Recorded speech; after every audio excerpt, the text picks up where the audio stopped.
So welcome to Northland's The Artisan Podcast. It's a behind-the-scenes look at where we share insights and views from some of the world's top investors. The objective is to provide a deeper understanding of the complex challenges investors face today and the risks and the opportunities we see for tomorrow. But in many cases, when people think of investing, they think of financial capital. However, in today's discussion, we will focus on the investment of the family's human capital. And we believe that the investment in a family's human capital is as or more important than the financial side. So I have with me today Vincent Valeri, who is I should get this right. What is your proper title nowadays, Vincent? Sometimes I go titleless. So I guess I'm also a family enterprise advisor, and I would call myself more of a family legacy coach. Okay. And any company or no? Vincent Valeri Incorporated. Okay, cool. Yeah. I'm calling myself Vincent Valeri and Associates. Perfect. Okay, so today our special guest is Vincent Valeri, Vincent Valeri and Associates, who is a legacy coach. Highly regarded across North America as providing some of the top insights into families and family legacy. To start, I think it's everything starts with the mindset.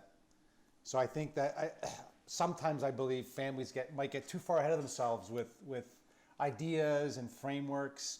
Everything starts, in my opinion, on how to sometimes rebuild trust and communication.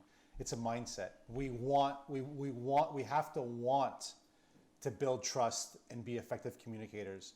If we take on that mindset first, and it's a collective shared mindset amongst the family, we actually want to be better on how we communicate with each other and how we trust each other. That's the starting point.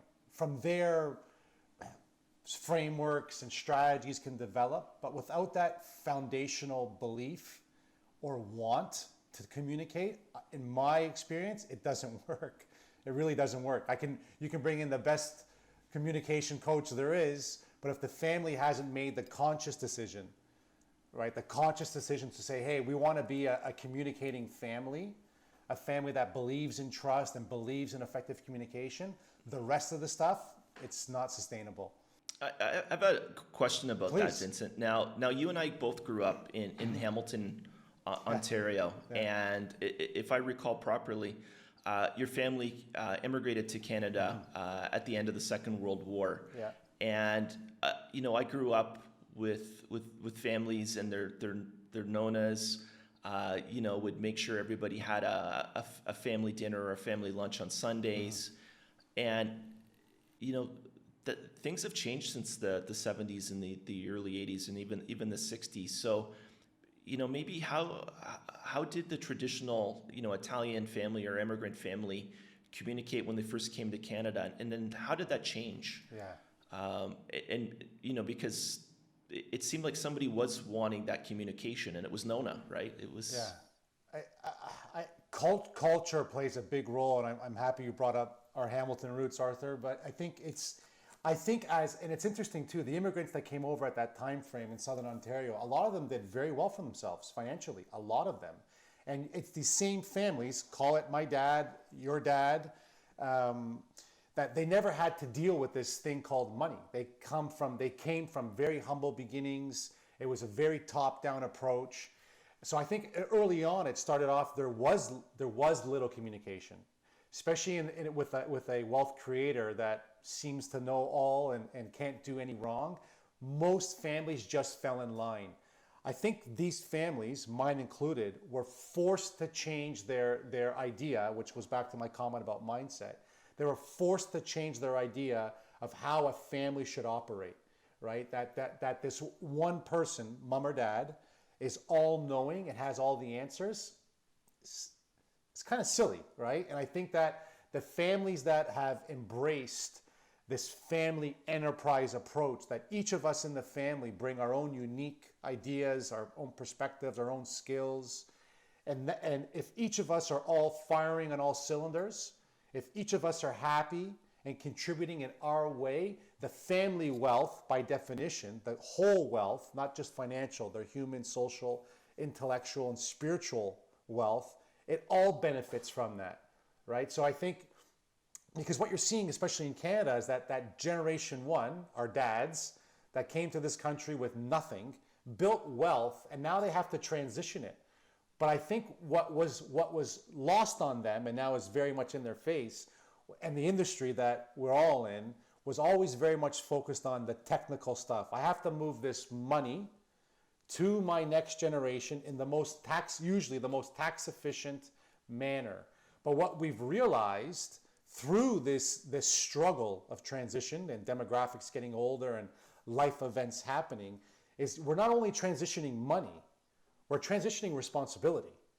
And unless we talk about that and understand how each of us is wired and how we embrace responsibility, it's not sustainable. And there's numerous examples, most recently with one of the biggest families in Canada, where they're having a technical dispute about how to manage and own their several operating companies.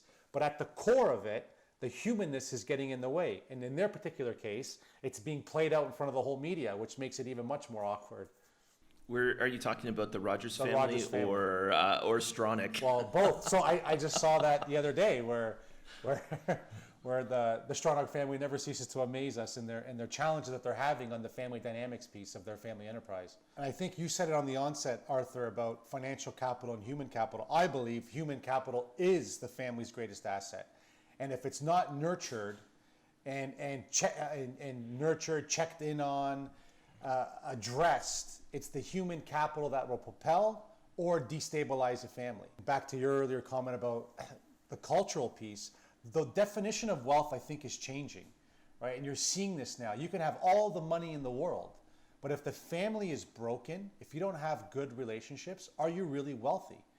And I think that's part of the work, and that was part of my personal experience, is that when my father sold his company, he did well financially. But from a relationship perspective, as a family, we really struggled to get around the table to talk about the things that were most important to us and how we played together around this thing called money. And because of that challenge, the money was impacted. And I think that's the correlation that I'm trying to help families. If you don't pay attention to the people and their emotions and their feelings and all the soft stuff, like we like to call it, your financial capital will be impacted. And unfortunately, you're seeing that play out with some of these larger families in Canada across the media today, where the dynamics of the family are getting in the way of proper financial execution. Yeah, it seems like you're bringing up really the communication issue. And, growing up in Hamilton, we had a place called Gage Park. And in the 70s, and I presume even more so in the 60s and 50s, it would be filled with young families, and people would be, playing, whether it's soccer or baseball, but they're doing things together, as a family, typically on the weekends, and you do end up with that communication. Your cousins come over, you share a bottle of wine and some pasta and some antipasta, and everything's good, but when you are working more and you're involved in a family business, it takes time away from that playing together. So how do families play together to get that communication? Like, what's the trick in the modern era, do you think? It goes back to my earlier comment. It starts with mindset. It has to be intentional, right? So because families are hard, to be part of a family it's challenging. It's wonderful, but it has to be worked at. You overlay a family enterprise, some amount of financial capital, the complexity ratchets up very, very quickly. So how do families bring that? What I'm hearing you say is, how do we recreate those bonds that were natural to us when we were younger as kids?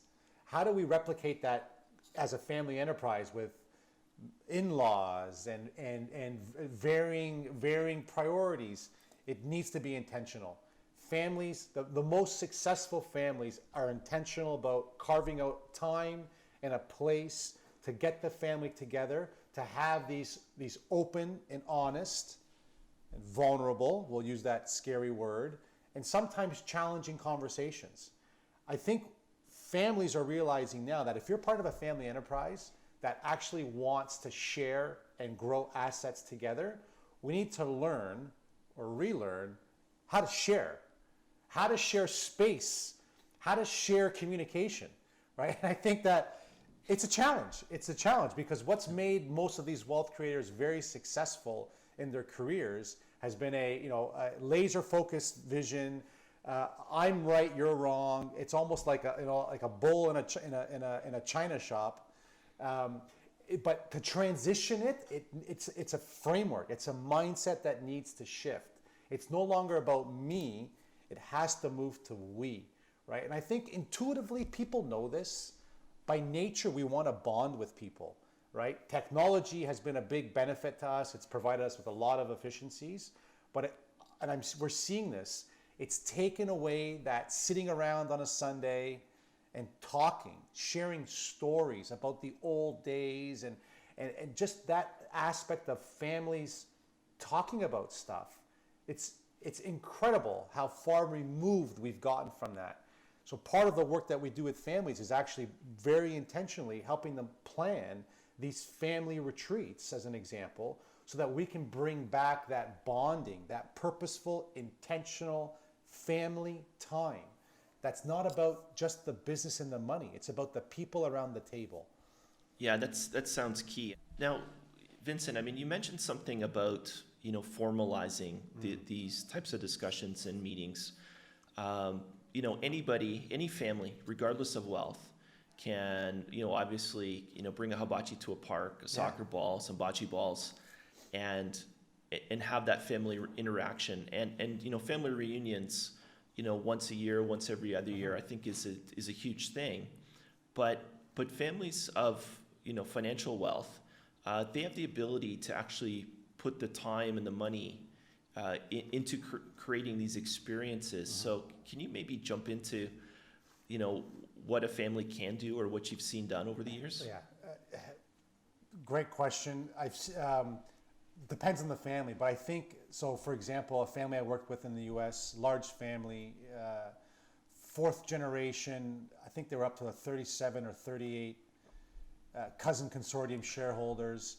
So they had as it is, the family is just large in numbers. They're dispersed all over the U.S. So it's hard physically. They're apart from each other, which I think emphasizes the need for that annual reunion or retreat for them, just to be in physical proximity with one another. But a family like that, we work with them for a number of years. They create it, we help facilitate it, but they started to use those retreats as a learning experience for the family. So a family of that size is always tweaking and changing their estate plan, always. There's always changes being made to the tax plan, to the investment strategies. So the family was always connected on calls like this, as an example, talking about the money piece of it. What are we doing for our estate plan? When we got together as a family, every year we would create this 2-day family retreat, which would really be focused on learning, so some sort of educational component, right? So if the family had a big event coming up with respect to their estate plan, we would educate the family around that. And from financial topics to interpersonal self-actualization topics, like personal coaching. So with this particular family, we created an education program, like I said. We then helped the cousin consortium. Each of them created their own individual development plan. And the ask for them was to actually present out what are some of the goals they want to do for themselves in the coming year. And then so one aspect of it, they would carry that goal throughout the year, and then the following retreat year, they would then present out their accomplishments, what challenges they had, and the family would then critique, provide feedback, and celebrate their accomplishments throughout the year. It's simple. It sounds simple, right? To get together as a large family, to talk about stuff, to bring an educational component to the family. But it's not. Because what is happening in those families is that there's 37 individuals that all have their own priorities, their own, what's in this for me? So as a group, as my advisory group working with these families, we spend a lot of time individually with everybody prior to those family meetings so that everybody in the family feels heard, feels understood, has an opportunity to contribute to the agenda for that weekend. As an example. It sounds, I think a lot of family members, especially sort of the next gen, they're very aware of their rights. Like, I'm a beneficiary of this trust. The money comes to me when I turn 35 or however it's laid out. But I think with wealth, there's also responsibilities. And it's about how do you become a good owner of wealth? How do you contribute to the family? How do you improve it and leave it better off than when you inherited the capital? And just like training, I mean, you're doing, I think, Muay Thai, training, 5 days a week right now, if I recall properly. But to handle large amounts of wealth, there is training that's required. And it's not just initial, it has to be ongoing, and it has to become habitual, just like physical training. Yeah, for the whole family, the wealth creators included. Because I think it's one thing to make the money, it's another thing to transition the money. It's a very different feeling that brings up for people. Sorry I interrupted you, Arthur. Finish your thought, I'm sorry. No, it's perfect. Our next segment, like open communication. So, how do you create that environment of safety so that you can talk between generations? And maybe, is it setting up a schedule? Or is it more ad hoc? So I think communication should always be happening, right? So whether it's ad hoc, I think communication should happen every day amongst family, but it's that intentional piece. So whether it's a monthly family meeting or family council check-in that we get together as a family and we address, it also depends on the working relationships of the family, right? Again, every family enterprise is unique. So for example, I'm working now with a family that has all 5 of them, mom and dad, their 3 boys, are all working in the business every day, right? So 45 hours a week, whatever their week is. So because of that, they're always on the business mindset, in that business system. They're always talking about what's needed for the business. What was happening there, so now they would get together on Sunday for a barbecue, and what would happen? They would be talking about the business. So they were actually losing the familial bond of just being a family. So with that particular family, we've actually carved out every month, they get together for 2 hours, whether it's virtually or in person, and we just talk about stuff. We do a 2-hour check-in. How's it going? What's coming up for you? What are some of the things that you're working on personally? How are the kids? How can we support you from a familial perspective? For that family, it's been a huge benefit, because what happens to come Monday, after they've had this kind of checkpoint, this intentional, focused space, they're reinvigorated to get back to work together. But you made a comment or a question, Arthur, about how do we create that safety? It's preparing for the conversation. So with that particular family, they know we've created a very light code of conduct. When you come around the table on this meeting, here are the rules. Here's how we engage. Nothing is offside. It's confidential. Your participation is not encouraged. It's needed. It's needed. So with this family, you can't come there and not participate in a 2-hour session. Someone's going to call on you. They're going to ask you, how are you feeling? How are you doing? What's going on? That's part of their code of conduct. And they're committed to it. Like, you have to attend these things once a month. And so that sounds like high school when I went to school. Like the teacher would call you up and say, all right, here's the math question, or here's the physics question. You better answer on the board with a piece of chalk. Yeah. And if you don't, you stand there until you do, right? Yeah. There are responsibilities, whether you're going to school, whether you're going to work, whether you're belonging to a family. And I'm not sure if we really make sure everybody understands those responsibilities. That's a great point, Arthur. And I think financially successful families, I have found if they're what's the word I'm looking for? To hide from the financial capital and not talk about it is a disservice to the family, to the individuals, and to the money, right? And money is taboo for a lot of people. It's a scary subject. Wealth creators have transparency issues. They're not sure if the next gen is ready. Is the money going to empower or make my child entitled? These are all real things, which is why, again, the intentionality of sitting around in a safe, focused environment, a focused conversation. We're going to be talking about stuff. How this impacts the individuals in the family is so important. It's so important. We see it, you've seen it, Arthur and Gregory, in your decades of experience in wealth management, where a life event happens, somebody passes, a will gets read, and people are literally caught blindsided. Literally, like they had no idea that they were a beneficiary or dad. And that's sad, because to your comment earlier on, people need to be prepared. There's responsibility here, and preparedness takes time, and preparedness is different for everybody. Families that recognize that and embody that our role as leaders of the family, for the sake of our wealth continuity, is to focus on human capital. You can see the difference in those families in their generational legacies. You're absolutely right. With my own family, my dad passed a couple of years ago due to cancer, and the will comes around, and I sit down with my dad's lawyer, who they've known each other for 50 years, longer than I've been alive, 50 plus years. And he says, with my brother, he says, how well do you two get along with each other? Because I'd never seen the will, and all it said was, my brother and I are the executors, and that's it. There was nothing else to the will. And if we didn't have a good relationship and we couldn't listen to each other, we could be at each other's throats very quickly. Things like a family cottage, private real estate investments, very, very complex things that take, agreement on to do. And that's something that, I saw as a lacking, my family. So I had my 51st birthday, just over a month and a little bit ago. And Vincent and his wife actually, attended my birthday party.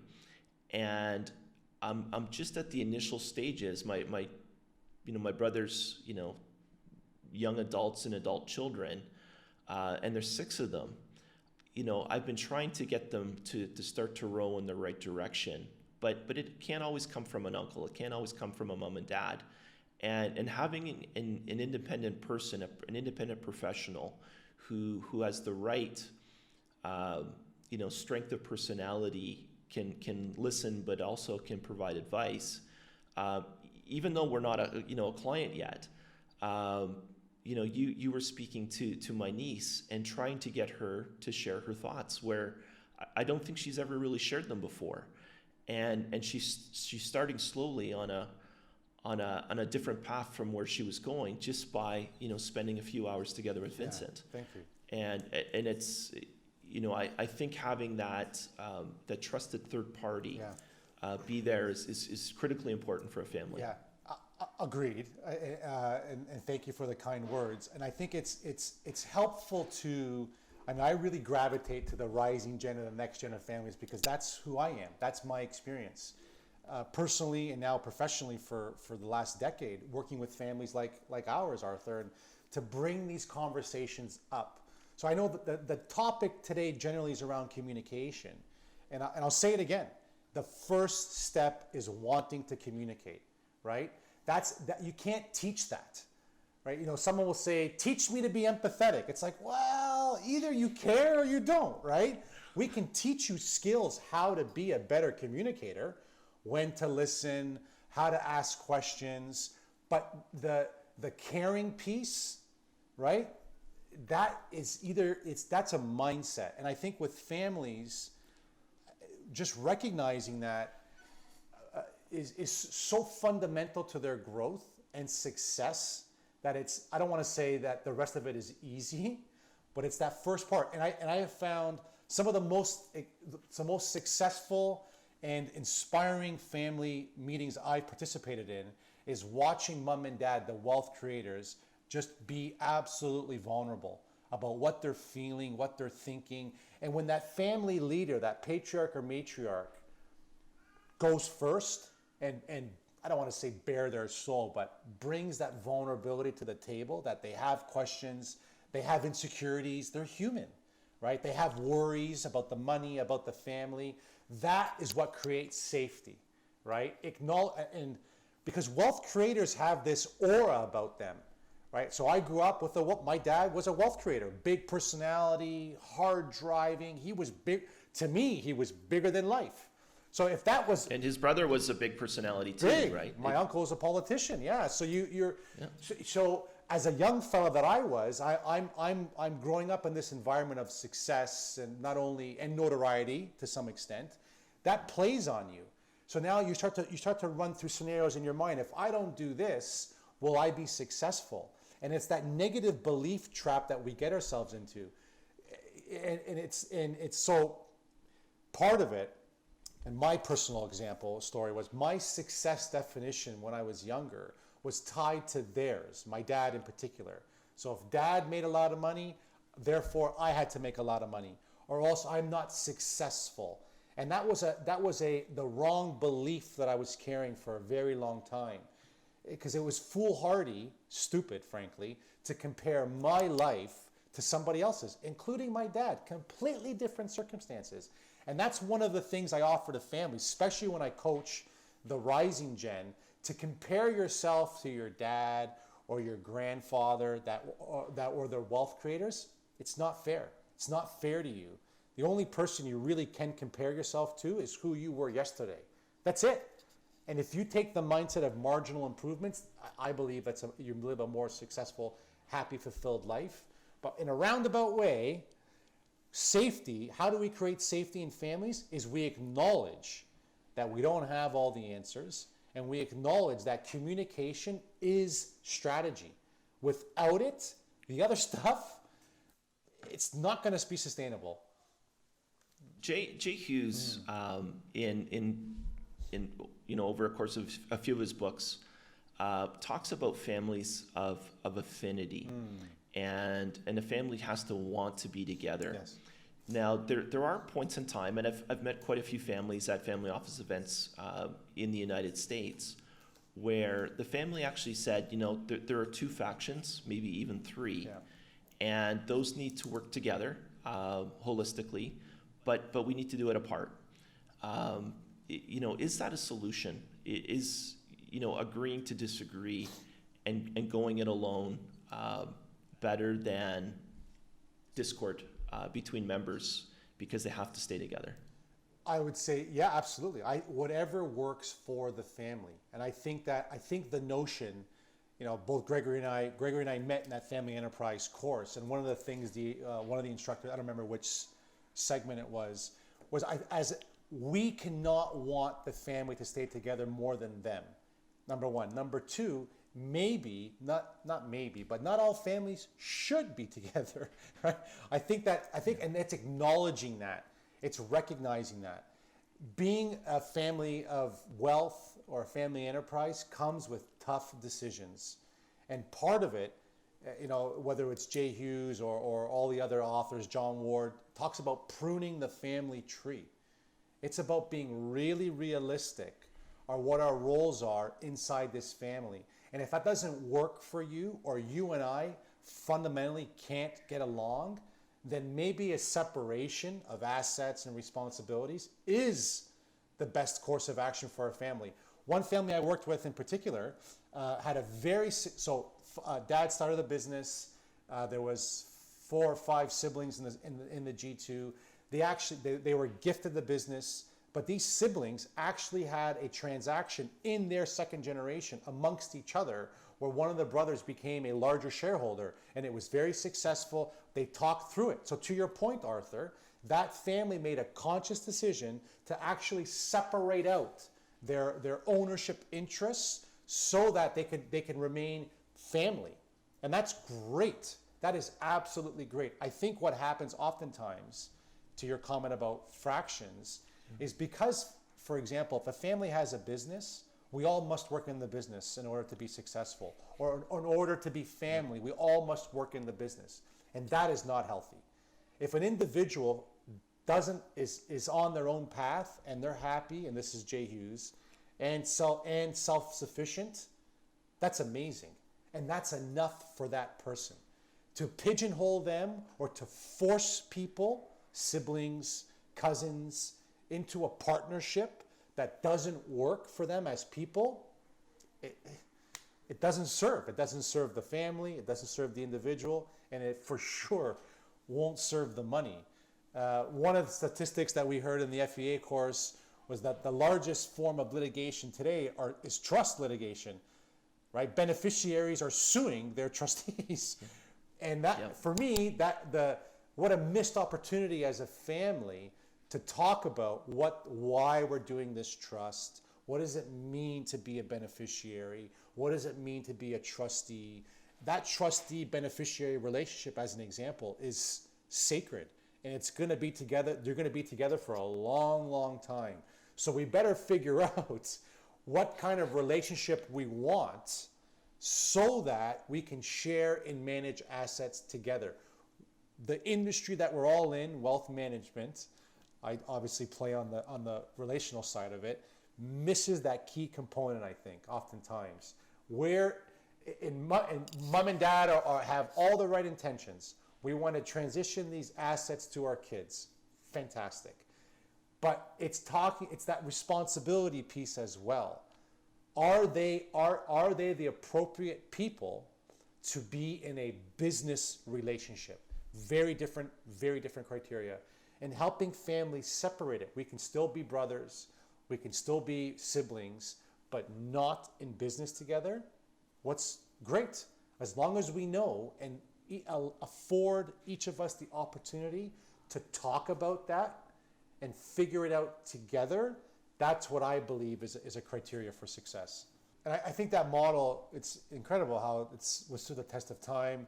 There's new models being shared with us today in our field. But I think for me, with that model, the overarching takeaway from my perspective is that anxiety, this thing about anxiety. If something happens in one system, if something happens at the business, it affects our family relationship, right? And you can't, as much as we say, separate the conversations, separate the systems, and we do with respect to governance, and different decisions are made in different systems. But the reality is we're bonded, right? Whether or not we work together, we're family. And even if we don't get along, or we don't see each other, even if we're estranged, something happens to a family member, it affects me, right? And I think it's acknowledging that. And we're social beings, right? And I think now because of the boomer generation, that the amount of wealth that's been created, this is net new territory for the majority of families that we serve in North America. They have never had to transition this amount of financial capital to their kids. They've never had to. And that opens up incredible opportunities for education, for philanthropy, for impact. But unless we address how this impacts the humans on an individual basis, in my humble experience, it seldom works. Absolutely. Now, families, before they come to, someone like yourself, I always think being prepared, doing a little research, is always good. Are there any books or readings that you suggest to families to say, start on this path, read through a couple of these, and our meetings, our get-togethers are going to be so much more productive? Yeah, thank you. So you mentioned James Hughes, so I'll start. So two of his books, The Cycle of the Gift is incredible, and the one that really hit me over the head when I found it many years ago was The Voice of the Rising Generation. So The Voice of the Rising Generation and The Cycle of the Gift by James Hughes and others. When I work with families that have rising gen, which most of them do, that Voice of the Rising Gen is the first point of contact. read this book. And it's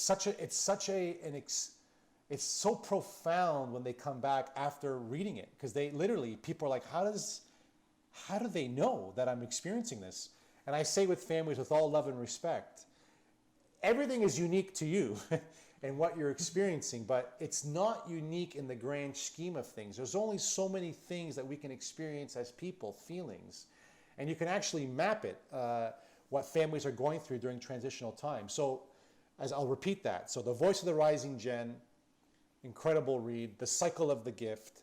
From a business perspective, I think Good to Great for me by Jim Collins really stands the test of time, for the simple fact that it introduced the concept of a level 5 leader, right? So our dads, Arthur, they grew up in a very different time frame. They were hard driving, my way or the highway. That leadership mentality is not sustainable in today's age, with the crazy millennials running around and the advent of technology, the access to information. When I equate that level 5 leadership, I offer that same framework to families, to leaders in families. Be a leader in your own life and in your family, and that starts with intentionality, with communication, empathy, actually trying to understand and put yourself in somebody else's shoes to see where they're coming at, what they're coming at life with. So, The Voice of the Rising Gen, Cycle of the Gift, Jim Collins, Good to Great, and I'll plug one more if I can, only because it's written by a dear friend of mine and colleague, Kristen Heaney. It's called In 3 Generations. So a lesser known book. It talks a little bit about her. I don't want to give it away, but Kristen Heaney was an unknowing inheritor. So she's one of those clients that we see oftentimes where families do a lot of planning at their generational level, don't share their intentions or planning with their kids, and then bang, a life event happens. Typically somebody dies. So in Kristen's book, In 3 Generations, she talks about, it's a story about a family that goes through this unintentional inheritor experience, and she offers a lot of frameworks and questions that we can ask our parents about their intentions with their wealth. That's fantastic. I think that's a great way to end today's discussions. And Vincent and Gregory, I want to thank you both for your time today. And it's a real pleasure. And thank you both for everything you do for families in Canada, for Family Enterprise. It's greatly appreciated. And thank you, Arthur. I know you've been a shining light for family offices in Canada, a leader in your space, and thank you for continuing to push the envelope on what it means to serve Family Enterprise. Thank you.